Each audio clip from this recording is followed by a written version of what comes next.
अस्सलाम वालेकुम, welcome to my YouTube channel learning with G. So आज के इस लेक्चर में मैं वर्चुअल यूनिवर्सिटी का कोर्स EDU 101 के टॉपिक नंबर 1 to 7 तक कवर करवाने वाली हूँ। सो अपडेटेड रहने के लिए चैनल को लाइक करें, सब्सक्राइब करें। So let's begin.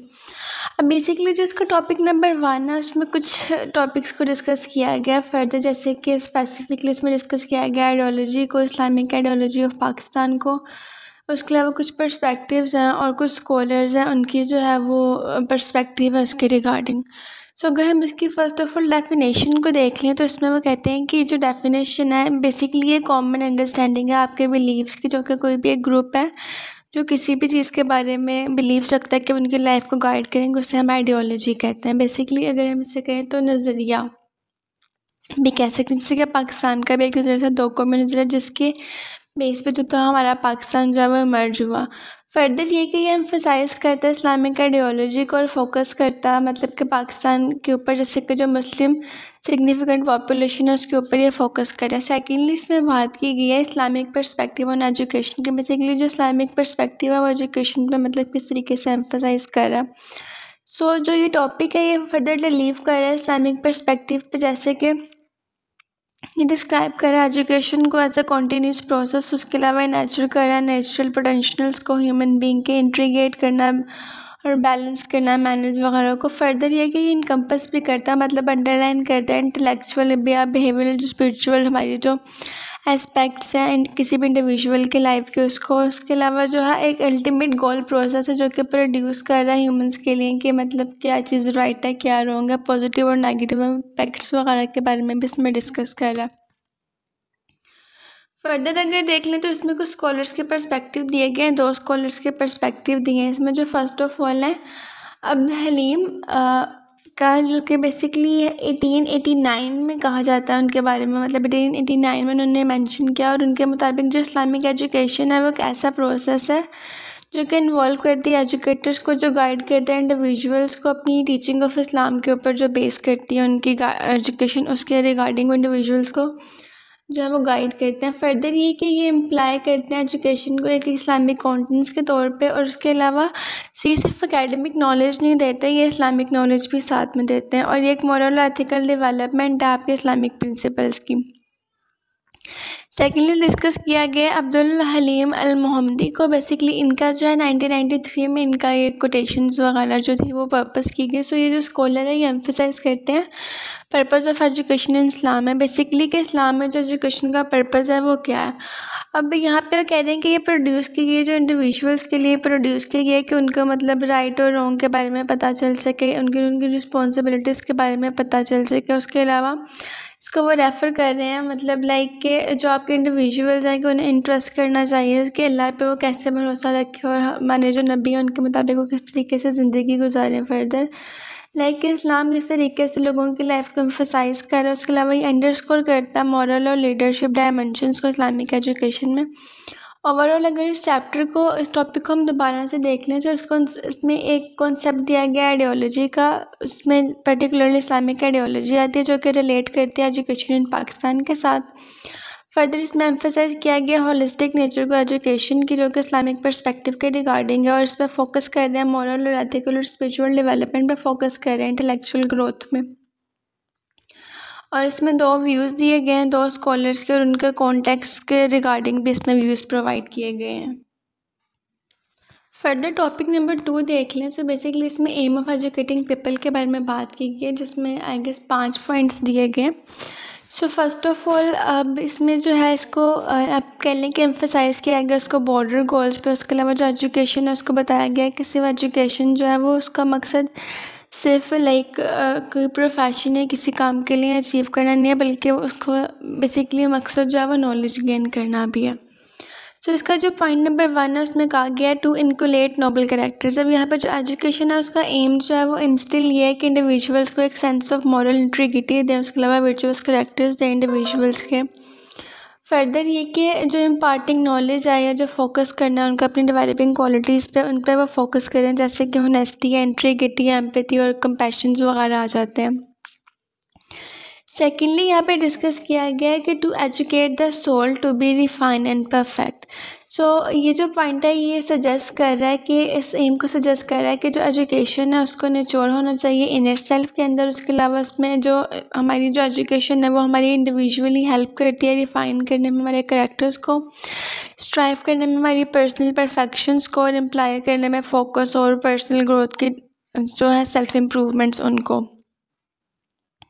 फर्दर देख लें इसको, तो जिसका थर्ड पॉइंट है to teach to do good respectful and noble deeds. अब इसमें बेसिकली वो कह रहे हैं कि जो एजुकेशन है वो इसका सिर्फ एक मतलब नॉलेज एक्वायर करना नहीं है, जो मैंने आपसे पहले बात की कि इसको आपको इम्प्लीमेंट भी करना चाहिए अपनी रियल लाइफ में। तो बेसिकली एजुकेशन का मेन पर्पस सिर्फ नॉलेज को एक्वायर करना नहीं है बट ऑल्सो इसको गाइड करना इंडिविजुअल्स को। उसके अलावा नॉलेज को एक पॉजिटिव एक्शंस में लेना, मतलब कि नॉलेज के नेगेटिव इम्पैक्ट ज़्यादा उसको पॉजिटिवली आप यूज़ करें, उसका इम्प्लीमेंट करें। इसलिए भी जो है हमें नॉलेज गेन करनी चाहिए। फर्दर ये कि जो स्टूडेंट्स हैं उनको मतलब कि लाइक उनके पास थॉट गुड एंगेजमेंट होनी चाहिए अपनी थॉट्स के लिए, मतलब कि अपनी थॉट्स को एक अच्छे तरीके से एंगेज करें, रिस्पेक्टफुल चीज़ों में एंगेज करें। उसके अलावा वो नोबल डीड्स करें, मतलब कि वो अच्छे काम करें ताकि वो सोसाइटी में बेनिफिट्स वगैरह ला सकें।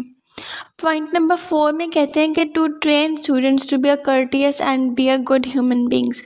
सो बेसिकली इसमें courteous and good manners in sense कि आप कह लें कि वो एसेंशियल एस्पेक्ट्स हैं किसी भी एजुकेशन कैरेक्टर के लिए। और उसके अलावा जो एजुकेशन है उसका एम होता है कि वो टीच करे स्टूडेंट्स को कि इंटरेक्ट कैसे करना है रिस्पेक्टफुली दूसरों के साथ। उसके अलावा जो है वो वेल राउंडेड कैसे बनना है, अपने सोशली रिस्पॉन्सिबल कैसे बनना है, एक ह्यूमन बींग को सारी रिस्पॉन्सिबिलिटीज़ जो एजुकेशन वो गाइड करती है। पॉइंट नंबर 5 देख लें। So to inculcate cleanliness, purity, sincerity and noble practices in students. अब बेसिकली इस पॉइंट में वो बता रहे हैं कि एजुकेशन का एम ये है कि वो अंडरस्कोर करती है इंपॉर्टेंस को नॉट ओनली फिजिकली बट वो क्लीननेस पे देती है एज आपके मॉरल और एथिकल जो आपकी प्योरिटी है उसको लेके। मतलब कि फिजिकली तो आप क्लीन रहेंगे बट आपको जो एजुकेशन है वो आपको इंटरनली भी आपको क्लीन करती है, आपके स्पिरिट को क्लीन करती है। फर्दर है कि जो सिंसेरिटी है वो भी एक मतलब कि एक्शन है जो कि अधीर करता है नोबल प्रैक्टिसेस में। उसके अलावा जो है ये एसेंशियल कंपोनेंट है एक वेल राउंडेड एजुकेशन का। ओवरऑल अगर इस चैप्टर का ओवरव्यू ले लें तो इसमें वो कहते हैं कि एजुकेशन एक ऐसा प्रोसेस है जो कि हेल्प करता है इंडिविजुअल्स के लिए क्रिएट करने के लिए नॉलेज को, उसके अलावा अपनी स्किल्स को डेमोन्स्ट्रेट करना और मॉरल कैरेक्टर्स वगैरह बिल्डअप करना। फर्दर ये कि होलिस्टिक अप्रोच है एजुकेशन जो कि अलाइन कर रही है आइडियाज़ के साथ के जो इंडिविजुअल्स हैं उनको सोशली किस तरीके से रहना चाहिए, उनकी सोशल रिस्पॉन्सिबिलिटीज़ के बारे में, उनकी सोशलाइजेशंस वगैरह इसमें सब डिस्कस की गई हैं। टॉपिक नंबर 3 को अगर देख लें तो इसमें बेसिकली वो कह रहे हैं एरियाज़ ऑफ इस्लामिक एजुकेशन के बारे में डिस्कस कर रहे हैं। अब इसमें बेसिकली 7 हमारे पास एरियाज़ आते हैं। फर्स्ट ऑफ ऑल वो डिस्कस कर रहे हैं कैरेक्टर बिल्डिंग को, लाइक आपने किस तरीके से अपना कैरेक्टर बिल्डअप करना, जो आपकी नॉलेज है वो किस तरीके से आपका इस्लामिक कैरेक्टर बिल्डअप करने में आपको हेल्प आउट करती है।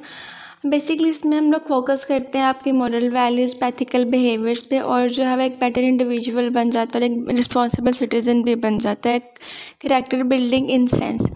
सेकंड पॉइंट है फिज़िकल एजुकेशन का। सो फिज़िकल एजुकेशन आप कह लें कि वो एम्फेसाइज करती है फिटनेस को, जैसे कि स्पोर्ट्स, गेम्स है, टीम वर्क है, टीचिंग वैल्यूज़ लाइक कॉर्पोरेशंस, और उसके अलावा जो शेयरिंग वगैरह वो उसमें इंक्लूड होता है। मेंटल एजुकेशन लाइक कि आपकी जो इस्लामिक एरियाज़ हैं उनमें आपके मेंटल एजुकेशन भी ऐड होती है, जैसे कि डेवलप करना है क्रिटिकल थिंकिंग स्किल्स को, प्रॉब्लम सॉल्विंग एबिलिटीज़ को, या इनकरेज करना है क्रिएटिविटी को और इंडिपेंडेंट थॉट्स वगैरह को। फोर्थली बात की गई है लाइफ एजुकेशन की।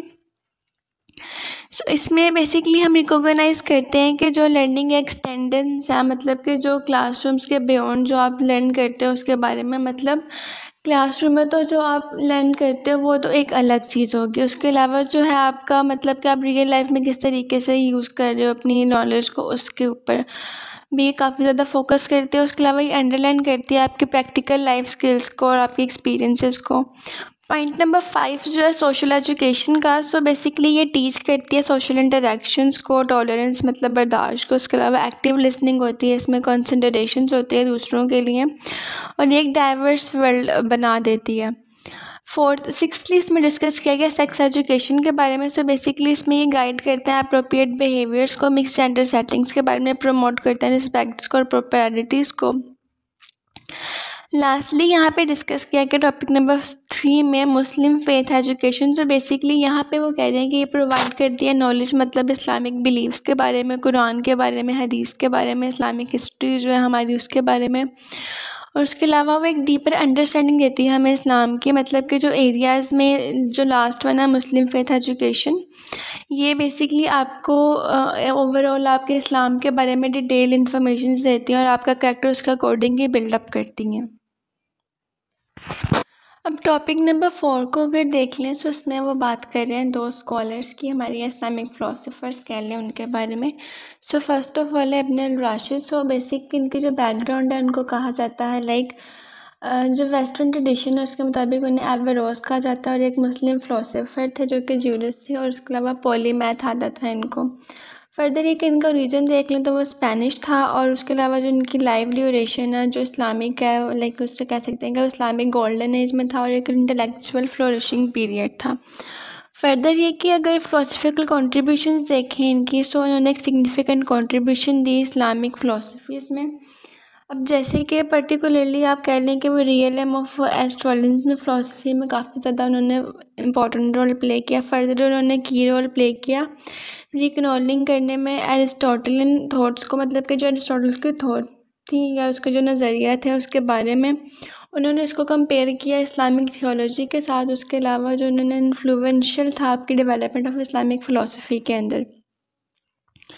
फर्दर देख लें उनके मेडिकल वर्क्स के बारे में। सो जो मेडिकल वर्क है आप कह लें कि फ़िलासफ़ी के अलावा जो इब्न रशीद थे उन्होंने कंट्रीब्यूट किया मेडिसिन में और 16 वॉल्यूम बुक का वर्क उन्होंने प्रोड्यूस किया जिसे आप कहते हैं खुलफाए फित तबीब को, जो कि बेसिकली इनकम्पस किया था उन्होंने वेरियस एस्पेक्ट्स में जनरल मेडिसिन में। उसके अलावा जो उनका एक लॉन्ग लास्टिंग इम्पैक्ट है उनका मेडिकल नॉलेज के ऊपर।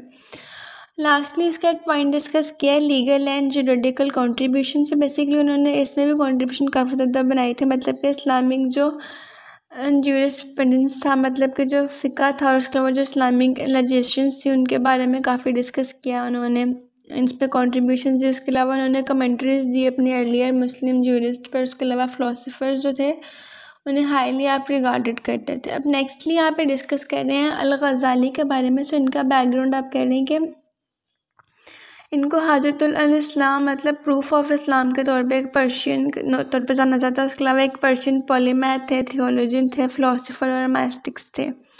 फर्दर ये कि जो इनकी जो लाइफ ड्यूरेशन थी वो बेसिकली कह लें कि इस्लामिक सेल्जुक पीरियड में थी। उसके अलावा जो है इनका मोस्ट इन्फ्लुएंस फिगर थे मतलब इस्लामिक हिस्ट्री में एक बहुत प्रोमिनेंट फिगर थे ये। फ़िलासफ़िकल इम्पैक्ट्स को देख लें तो जो ग़ज़ाली ने मतलब कि काफ़ी ज़्यादा इसमें कंट्रीब्यूशंस किए हैं। जैसे कि क्रिटिक्स ऑफ फ़िलासफ़ी में पर्टिकुलरली जो उनका वर्क है ग्रीक में वो इन्फ्लुएंस करा मुस्लिम फ़िलासफ़र्स को, लाइक इब्न सीना आ जाते हैं उनमें। उसके अलावा उनका जो वर्क है the incoherence of the philosophers challenge the capability of, like उसमें उन्होंने चैलेंज किया था जो उनका वर्क था the incoherence of the philosophers में उन्होंने चैलेंज की थी एरिस्टोटल फ़िलासफ़ी की कैपेबिलिटीज़ को इस्लामिक थियोलॉजी के साथ, मतलब उन्होंने कंपेयर किया। उसके अलावा उन्होंने प्ले किया था एक वाइटल रोल डिक्लाइन करने में क्लासिकल इस्लामिक फ़िलासफ़ीज़ को। और उसके अलावा थियोलॉजिकल और मैथमेटिकल अप्रोचेस थी इनकी। फर्दर ये कि इनका सूफीज़म और स्पिरिचुअलिटी से काफ़ी ज़्यादा रिलेशनशिप था, मतलब कि जो अल ग़ज़ाली थे वो एक सेंट्रल फिगर थे इस्लामिक सूफीज़म के। फर्दर ये कि इनका एक वर्क था इह्याए उल दीन जो कि कवर कर रहा था एक ब्रॉड रेंज ऑफ टॉपिक्स को, जिसमें कि इंक्लूड थे आपकी इस्लामिक साइंस, ज्यूरिस्प्रूडेंस थी, लॉजिक थी। उसके अलावा सूफीज़म था जो कि एम्फसाइज़ कर रहा है आपके स्पिरिचुअल प्योरिफिकेशंस को और कल्टीवेशन को, जो कि आपकी पिटीज़ है। लास्टली जो इनका इम्पैक्ट है लेटर स्कॉलर्स पर अल ग़ज़ाली का, सो आप कह लें कि इन्फ्लुएंस कर रहा है वो एक्सटेंड, मतलब कि वो लाइफ टाइमली, मतलब उनकी जो लेगेसी है वो लॉन्ग लास्टिंग है। फर्दर ये कि जो उनकी राइटिंग्स हैं वो कंटिन्यूली अभी भी पढ़ी जा रही हैं स्कॉलर्स के थ्रू, थियोलॉजियंस के थ्रू, और जो सूफ़ीज़ हैं मोस्टली उनके थ्रू अभी भी इस्लामिक वर्ल्ड में पढ़ी जा रही हैं। ओवरऑल जो इब्न राशिद और इब्न ग़ज़ाली इन्होंने एक प्रोफाउंड कंट्रीब्यूशन किया है इस्लामिक थॉट्स में और स्कॉलरशिप्स में। उसके अलावा जो उनका वर्क है उसको आप स्टडी किया जा रहा है, स्टिल अभी तक अप्रिशिएटेड किया जा रहा है। उनका मतलब एक इंड्यूरिंग इम्पैक्ट है उनका इस्लामिक फ़िलासफ़ी पर और स्पिरिचुअलिटी पर। फर्दर टॉपिक नंबर 5 को देख लें तो इसमें दो फ़िलासफ़र्स को डिस्कस किया गया, एक है इब्न खल्दून और दूसरा अल-फ़ाराबी। सो इब्न खल्दून की बात कर लें तो उनका जो लाइफ पीरियड है वो 1332 टू 1406 तक का। फर्दर ये कि जो उनका बैकग्राउंड है वो एक लीनियड इस्लामिक स्कॉलर थे और एक हिस्टोरियन थे। फर्दर ये कि वो जो थे वो टूनिस में उनका कहते हैं कि उनका जो था वो मतलब बर्थ था उनकी वहाँ की। फर्दर ये कि उनका जो ज़्यादातर टाइम था वो ट्रैवलिंग में गुजरता था और स्टडी करने में डिफरेंट कल्चर सिविलाइजेशंस को। मेजर कंट्रीब्यूशन जो थी उनकी हिस्ट्री और सोशियोलॉजी में, जैसे कि इब्न खल्दून जो एक सिग्निफिकेंट कंट्रीब्यूशन है उनकी हिस्ट्री और सोशियोलॉजी के फील्ड में, जैसे हिज ग्राउंड ब्रेकिंग वर्क्स हैं, जैसे कि अब इसमें देख लें मुकादम है और जो कंसीडर किया जाता है उनके फर्स्ट वर्क के तौर पे फ़िलासफ़ी में। उसके अलावा जो है उन्होंने इंट्रोड्यूस करवाया था कॉन्सेप्ट ऑफ एसबिया को, जो कि रेफ़र कर रहा है सोशल कोहेजन के साथ और ग्रुप ऑफ सॉलिडेरिटी के साथ, जो कि अंडरपिन करता है आपके राइज और फॉल ऑफ सिविलाइजेशंस को। फर्दर ये कि यूनिवर्सल हिस्ट्री के बारे में उन्होंने डिस्कस किया। यूनिवर्सल हिस्ट्री को इन सेंस कि जो इब्न खल्दून थे उन्होंने कहा कि जो ये कॉम्प्रिहेंसिव एग्जामिनेशंस किया उन्होंने हिस्ट्री ऑफ वर्ल्ड का, और उन्होंने बेसिकली उनके पैटर्न्स को और उनके साइकिल्स को देखा ह्यूमन सोसाइटीज़ के। लेगेसी जो थी उनके आइडियाज़, जो उनके आइडियाज़ की लेगेसी है वो हिस्ट्री और सोशियोलॉजी पर अभी तक एक लॉन्ग लास्टिंग इम्पैक्ट रखती है और उनके जो स्टडीज़ हैं वो अभी तक पढ़ी जा रही हैं। फर्दर ये कि जो उनका वर्क है उसमें basically modern fields of historiography की भी फाउंडेशन काफ़ी हद तक मिलती हैं। नेक्स्टली अगर डिस्कस कर लें अल-फ़ाराबी के बारे में, सो बेसिकली इनका जो टाइम पीरियड है वो 870 टू 950 AD का है, 870 टू 950 AD।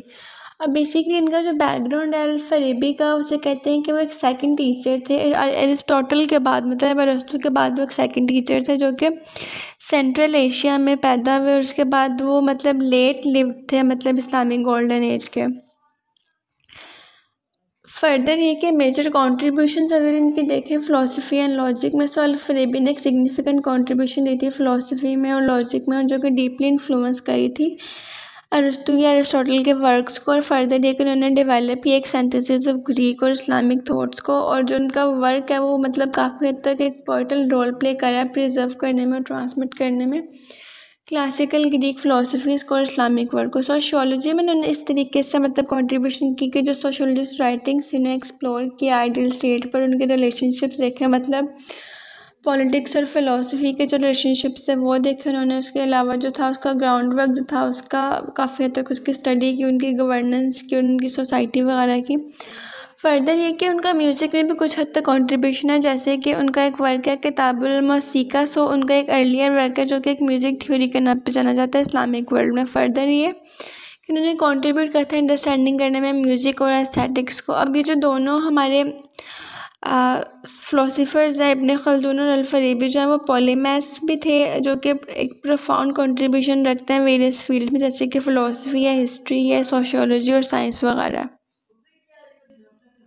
टॉपिक नंबर 6 को देख लें तो बेसिकली इसमें दो कॉन्सेप्ट दिए गए, एक ऑन्टोलॉजिकल कॉन्सेप्ट है, दूसरा एपिस्टेमोलॉजिकल कॉन्सेप्ट है। अब फर्स्ट ऑफ ऑल जो इसमें डिस्कस किया गया है वो ऑन्टोलॉजिकल कॉन्सेप्ट। सो बेसिकली इसमें बात कर रहे हैं कि एक इस्लामिक ऑन्टोलॉजी है जो कि आप कह सकते हैं कि the only ontological reality is God himself, जो इसका फर्स्ट पॉइंट है।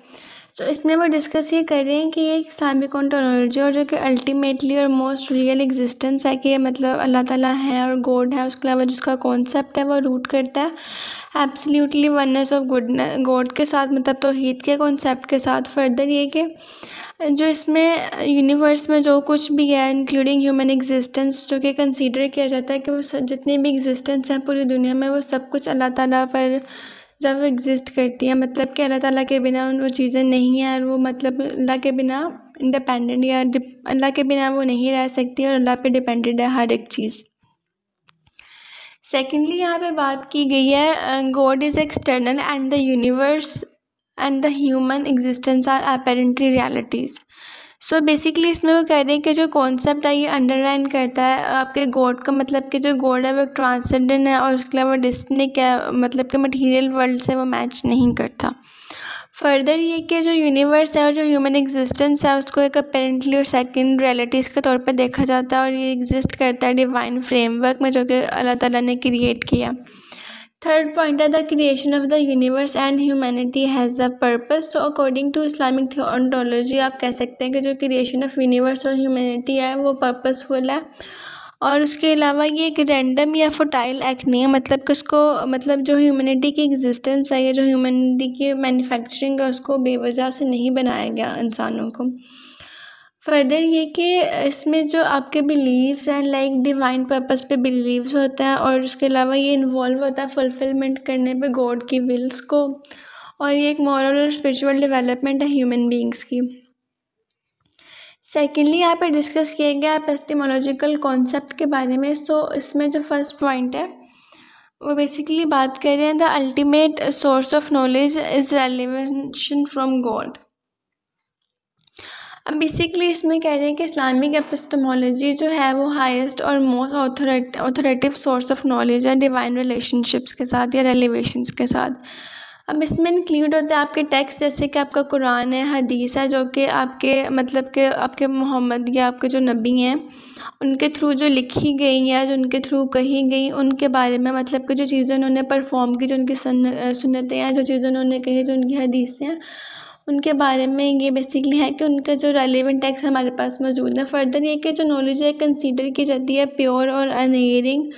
उसके अलावा ये सर्व करती है एज अ गाइड, मतलब कि आपके दुनिया आपके जितने भी लाइफ के जितने भी एस्पेक्ट्स हैं, पहलू, उनके बारे में एक गाइड के तौर पे ये सर्व करती है, और इनमें एजुकेशन भी इंक्लूड है।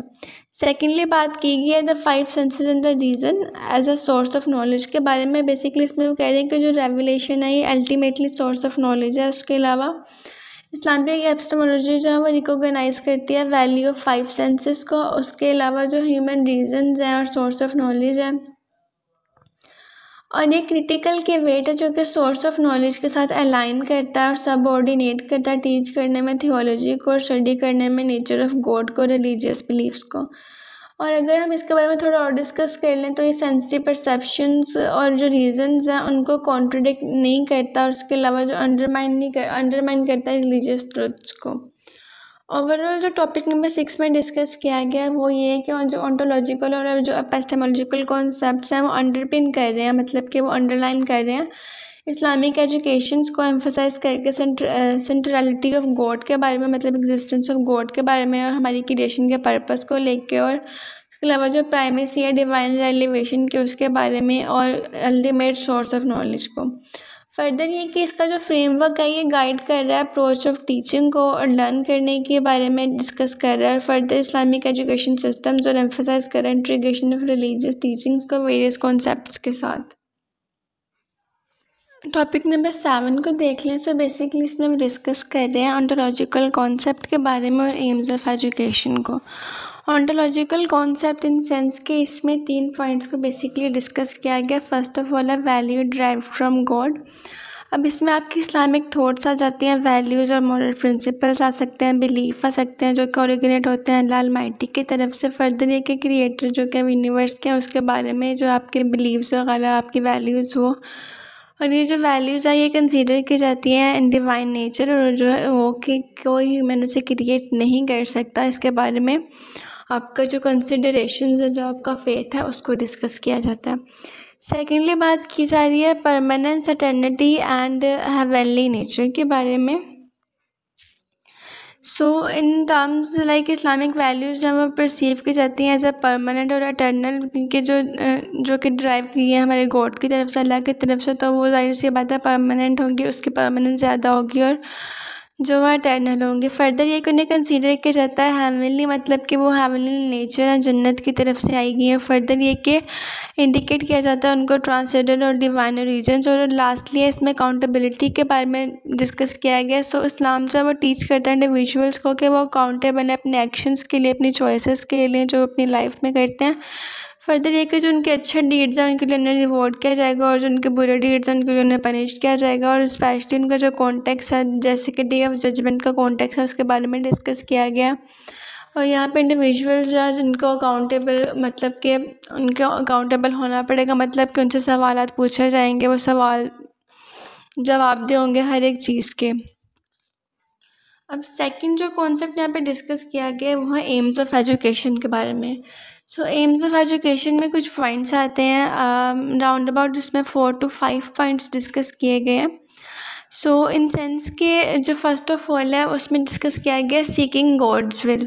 सो ये बेसिकली फर्स्ट एम है किसी भी एजुकेशन का, जो कि हेल्प करता है इंडिविजुअल्स को सीख और अंडरस्टैंड करने में कि अल्लाह ताला की मर्ज़ी क्या है, उनकी विल क्या है। फर्दर ये कि इन्वॉल्व करता है लर्निंग और फॉलो करने में मोरल और एथिकल प्रिंसिपल्स को, जो कि इस्लामिक टीचिंग के अकॉर्डिंग ले आउट होते हैं।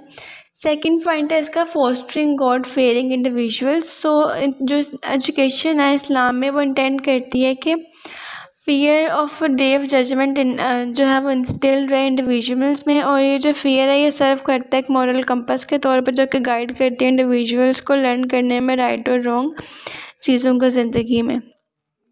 Thirdly material development align with God's principle के बारे में यहाँ पे डिस्कस कर रहे हैं। सो इन सेंस के जो है इसमें कह रहे हैं कि जो इस्लाम है वो वैल्यू मटेरियल्स डेवलपमेंट पे रखता है, उसके अलावा ये एम्फसाइज करता है कुछ डेवलपमेंट्स पे जो कि आपकी टीचिंग ऑफ गॉड के साथ रिलेट करते हैं। इसका मतलब ये है कि जो आपकी इकोनॉमिकल टेक्नोलॉजिकल या सोशल प्रोग्रेसेस हैं उनको भी पॉजिटिव करता है एथिकल फ्रेमवर्क, जो कि प्रोवाइड कर रहा है इस्लामिक प्रिंसिपल्स।